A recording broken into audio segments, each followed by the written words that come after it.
And in the 11th grade year, again, you want to meet with your guidance counselor and focus on your grades. And this is when you take the PSAT, where it counts, and I use the word counts in air quotes, and it counts for the National Merit Scholar. And we'll talk about that next week.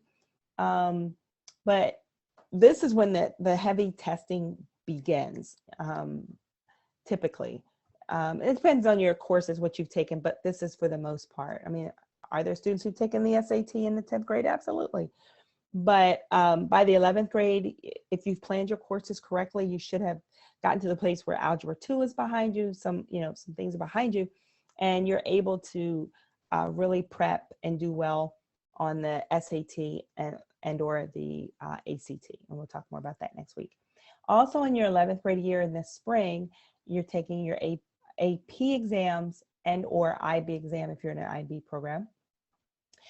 And again, at the top of the 11th grade year, so in the spring or in the fall of your 11th grade year, as you're thinking through what it is you want to do, now you really do want to narrow.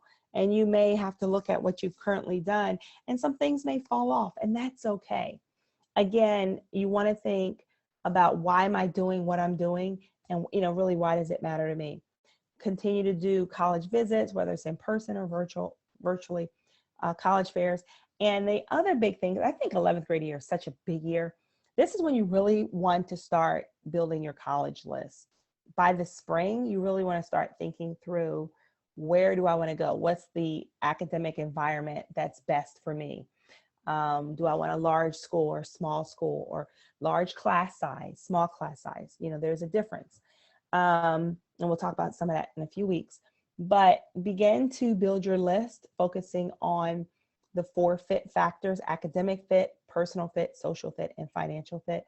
So begin to think about what's important to you and how is this school a good fit.